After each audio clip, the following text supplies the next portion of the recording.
تعارف کے محتاج نہیں ہیں، ایوان بالا کے رکن ہیں جناب سینیٹر رانا مقبول احمد. بہت شکریہ رانا صاحب آپ کے وقت کا. ہمارے ساتھ موجود ہیں اسکائپ پہ جناب جنرل ریٹائرڈ رضا محمد خان صاحب. آپ کا بھی بہت شکریہ جنرل صاحب آپ کے ٹائم کا. تھینک یو ویری مچ سر. اور ہمیں فون لائن پہ بھی جوائن کریں گے مختلف مہمان، اور اسٹوڈیو میں بھی ہم منتظر ہیں ایک مہمان کے. جب وہ آ جائیں گے تو ان کا تعارف کرا دیں گے. رانا صاحب آپ سے شروع کرنا چاہوں گا. آپ انسپیکٹر جنرل آف پولیس اور پھر آپ نے سارے امن و امان کے معاملات دیکھے. میں چاہوں گا پہلے یہاں سے شروع ہوتے ہیں کہ کس طرح، اگر ہم مذاکرات بھی کرتے ہیں لیکن حد فاصل تو ہے نا، ہم اپنے ملک کے آئین کے خلاف تو نہیں جا سکتے، اور ہم نے تو حلف بھی زیادہ اٹھائے ہوتے ہیں عام شہریوں کی نسبت. جو بھی رکن قومی اسمبلی ہو، رکن پارلیمنٹ ہو، وہ ایوان بالا ہی کیوں نہ ہو، تو اتنے حلف اٹھانے کے بعد ہمیں کس قدر ملک سے حب الوطنی کا ثبوت دینا چاہیے؟ شکریہ جواد صاحب. میں آپ جیسے دوستوں کو، آپ نے اپنی ٹیم کو اتنی ہمت سے، محنت سے، قوت ارادی سے لیڈ کیا اور مشکل گھاٹیوں میں گئے، پانیوں میں اترے، پہاڑوں میں اترے، خندقوں میں اترے. میں آپ کو سلام پیش کرتا ہوں آپ کی ہمت اور آپ کے عزم کو. یہ سارا معاملہ جو ہے یہ خلوص دل سے اور بغیر جذبوں کے نہیں ہو سکتا. آپ کے جذبوں کو سلام ہو. ابھی آپ نے جو بات کی ہے اس میں 2 دن پہلے وزیر داخلہ نے بھی اس چیز کو بڑا اچھی طرح کلیریفائی کیا تھا کہ جو بھی بات ہوگی وہ ایک تو سامنے لائی جائے گی، پارلیمنٹ میں لائی جائے گی، پارلیمنٹ کو کانفیڈنس میں لیا جائے گا، اور جو بھی بات ہوگی اصولوں کے اوپر طے ہوگی. اس میں کوئی چیز ایسی نہیں ہو جو خفیہ رکھی جائے. اور پھر انہوں نے آگے بھی اس کی تفصیلات بھی بتائیں کہ جو لوگ ان جرائم میں شریک تھے ایک ایک کا دیکھا جائے گا، انالیسس بھی کیا جائے گا، تجزیہ بھی کیا جائے گا، اور پھر اگر وہ ڈیزرو کرتے ہوئے اور پوری گارنٹی ہوئی تو پھر اس معاملے کو آگے بڑھایا جائے گا. کوئی ایسا نہیں کام ہوگا جو آئین اور اصول کے خلاف ہو. یہ نہیں ہے کہ ہم بالکل ہی اس میں کمپرومائز کر جائیں گے. بڑی اچھی شروعات ہے کہ اگر ایک ہمہ گیر امن کے لیے کوئی بھی طبقہ یا کوئی بھی ہمارا جو ملک کا جو عوام الناس میں سے کچھ لوگ ایسے ہیں جو مس گائیڈ ہو گئے تھے، اگر وہ سیدھے راستے پہ آ جائیں تو بڑی اچھی بات ہے. لیکن اس میں کوئی کمپرومائز نہیں ہوگا حکومت کی طرف سے. اور اس کے علاوہ جو آپ نے ابھی آپ خود فرما رہے ہیں، اور میں اس کو ذاتی طور پہ بھی دیکھتا ہوں کہ جب یہ چیزیں پارلیمنٹ میں آتی ہیں اور کچھ لوگ ایسے بھی ہوتے ہیں جو بڑے محنت کرتے ہیں اور ہر چیز کا تجزیہ کرتے ہیں، اس کے پروز اور کونس دیکھتے ہیں. اگر کوئی صحیح ڈائریکشن میں کام نہیں ہو رہا تو اس کو کرٹیسائز بھی کرتے ہیں، اور فیصلہ کرنے والے دوستوں کو روکتے بھی ہیں، ان کو اسسٹ بھی کرتے ہیں، سمجھاتے بھی ہیں. تو اس لیے میں سمجھتا ہوں کہ اس پہ آگے بڑھنا چاہیے، لیکن حدود و قیود کے ساتھ. یہ فری فار آل نہیں ہو سکتا. یہ تو جیسے میں نے عرض کیا ہے اکارڈنگ ٹو دی جو ہمارا بنا ہے ایک طرح سے ایس او پی، اس کو پوری طرح فالو کیا جائے گا اور ڈیویٹ نہیں کیا جائے گا. جنرل صاحب میں آپ کی طرف آتا ہوں. سر یہ فرمائیے گا کہ مسجد، مکتب، ممبر، محراب سے ہم نے ماضی میں جہاں فرقہ واریت کی آوازیں سنی، جہاں ایک دوسرے کو بلکہ کافر کافر کہتے ہوئے بھی ہماری زبانوں میں کوئی ہچکچاہٹ نہیں محسوس ہوتی تھی، اس ساری صورتحال میں کس طرح ایسے لوگوں کو جو جواز بھی فراہم کرتے ہیں، تراشتے بھی ہیں، ان کو ٹیکل کیا جائے گا؟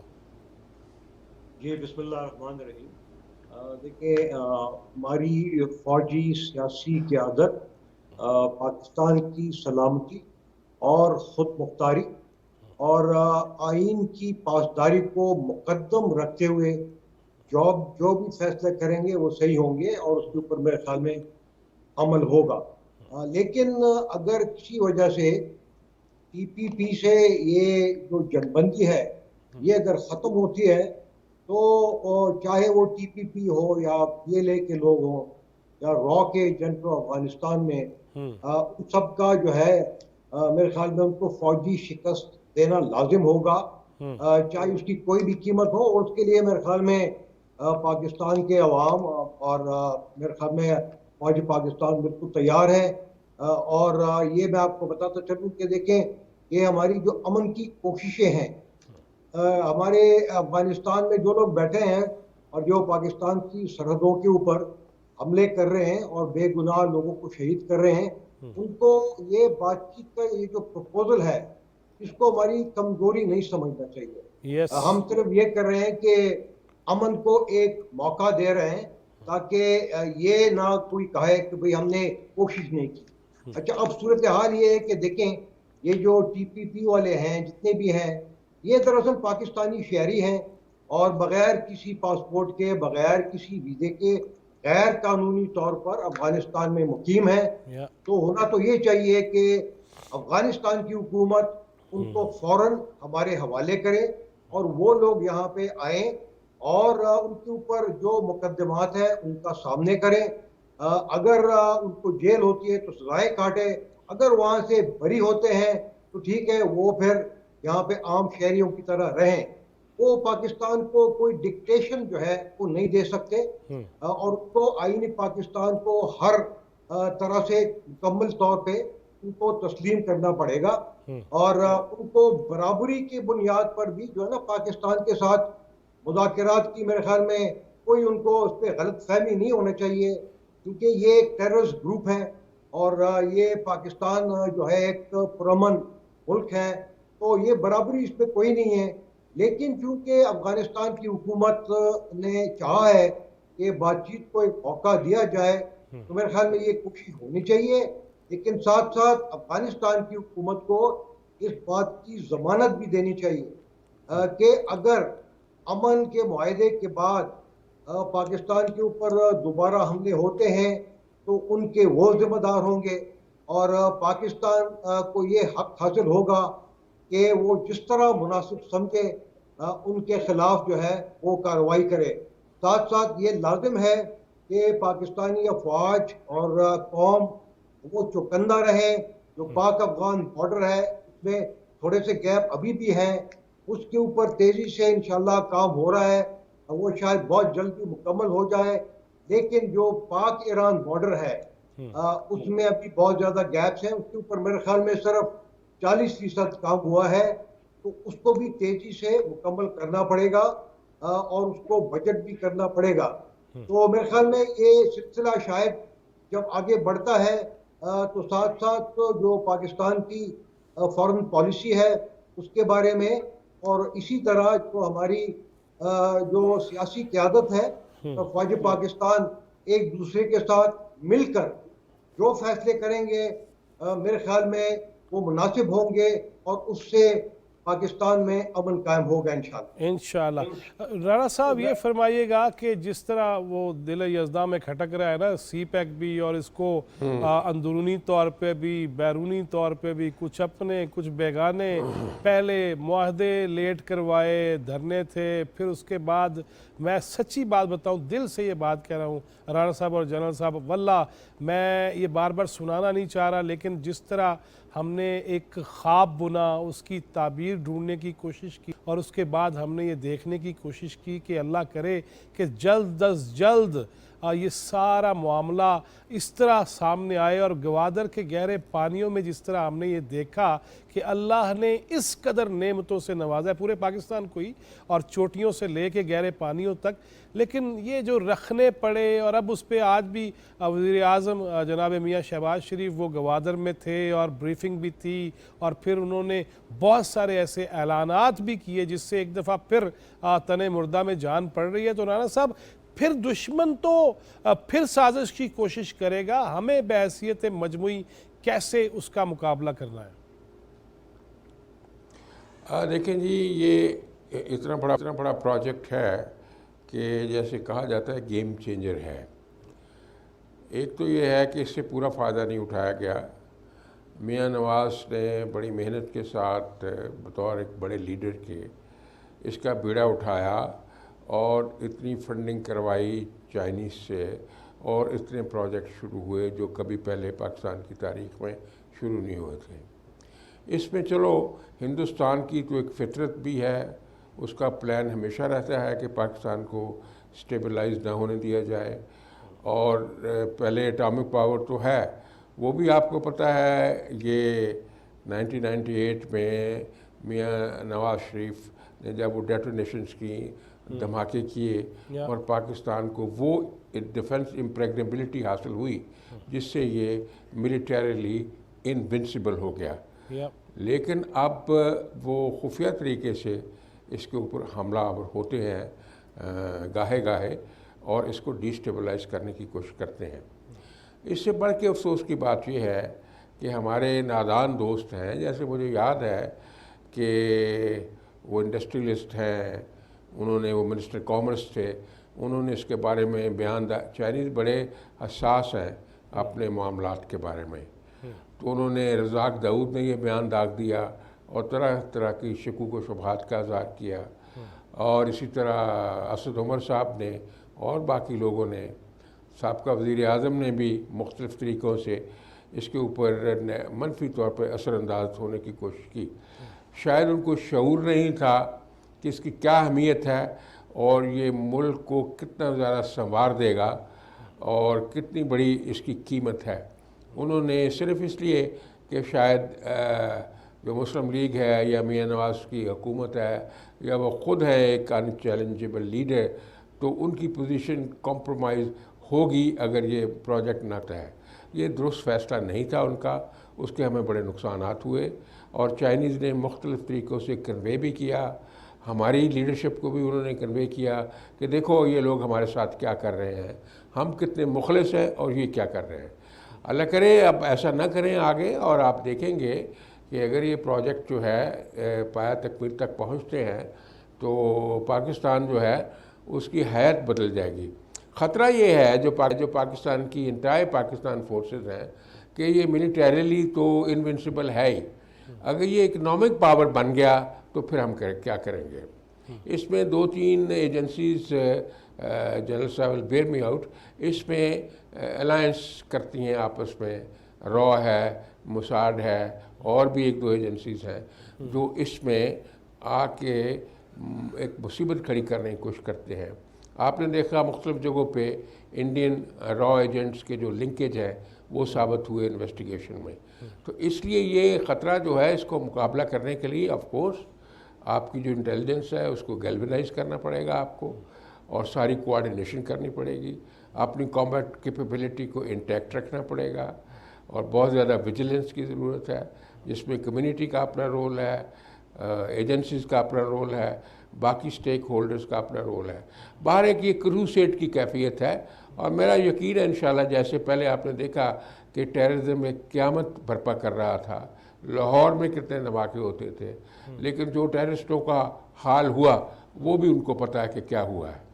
جو مختلف جو آرگنائزیشن ہیں ان کے ہاتھوں، پولیس کے ہاتھوں، سی ٹی ٹی کے ہاتھوں، آرمی آرگنائزیشنز کے ہاتھوں انہوں نے ظلم تو کیے ہیں، لیکن دے ہیو پیڈ تھرو نوز.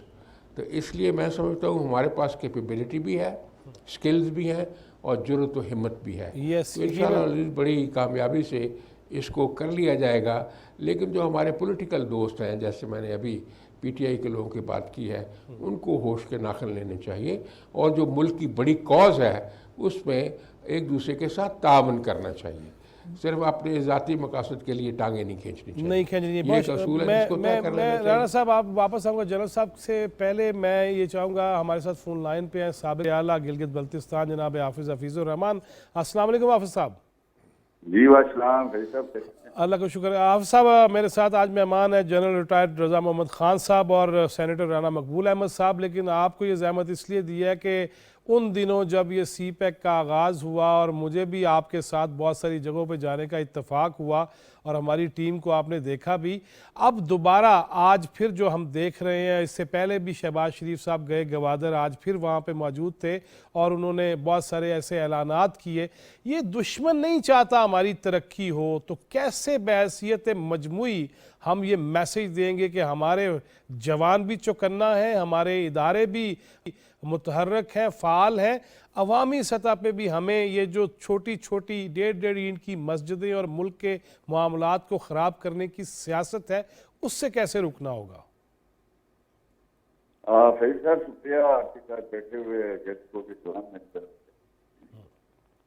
یقیناً جو اس وقت ہمارے ملک کی جو صورتحال نہیں ہے، کی طرف میں دیکھیں تو ایک بہت زبردست صورتحال کو سامنے رکھتے ہوئے ایک نیشنل ایکشن پلان بنا تھا اور اس میں قائد محترم نواز شریف صاحب نے پوری قوم کو یکجا کیا ہے. لیکن اس سے پہلے بھی یہ یاد رکھیں کہ جنرل پرویز مشرف کے زمانے میں بھی ہمارے ٹیررزم لڑے تھے لیکن ہمیں وہ کامیابی یہ نہیں مل رہی جو پولیٹیکل سپورٹ تھی جو آپ کی تائید چاہیے وہ نہیں.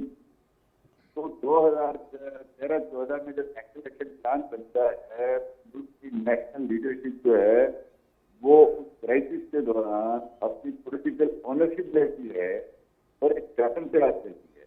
اور اس کے بعد میرے اپنے علاقے کو مثال دیں گے جہاں پہ فرقہ فسادات دہشت گردی میں یہاں پہ مجھ سے پچھلی گورنمنٹ جو تھی نون لیگ سے پہلے تو 300-400 لوگ قتل ہوئے تھے.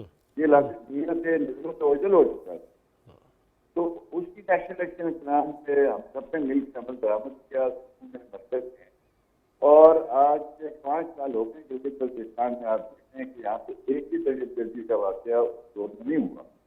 اب جو آپ نے پیغام جو بنایا ہے اس کے لیے ضروری یہی ہے کہ ہمارا جو ملک کی سلامتی ہے بیرونی جارحیت کے لحاظ سے وہ ایٹمی دھماکوں نے اور نواز شریف صاحب کے 28 کے فیصلے نے تو ملک کو اس حوالے سے محسوس کر دیا.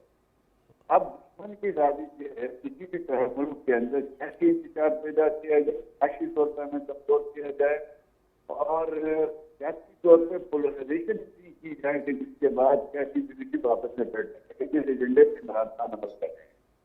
اور انہوں نے دیکھیں 4 سال میں ایک طے کر کے آیا تھا کہ میں کو رکواؤں گا. 4 سال میں انہوں نے رکوانے میں وہ کامیاب ہوا.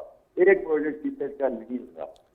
میں ایز اے چیف منسٹر میں نے پچھلے الیکٹڈ پرائم منسٹر کے ساتھ 2 سال کام کیا. 2 سالوں میں ایک نیشنل ایکشن پلان کی میٹنگ نہیں ہوئی کہ اس کے اوپر کسی قسم کی کوئی سنجیدگی نہیں نظر نہیں آئی. ہم نے بہرحال لکھا اس وقت کے پرائم منسٹر کو کہ صورتحال خراب ہو رہی ہے. ہم سائیگی میں افغانستان میں جو صورتحال پیدا ہو رہی ہے کشمیر میں جو صورتحال پیدا ہو رہی ہے اس کے لیے ضروری ہے کہ ہم اپنے گھر کو ہاؤسنگ آرڈر ضرور کریں.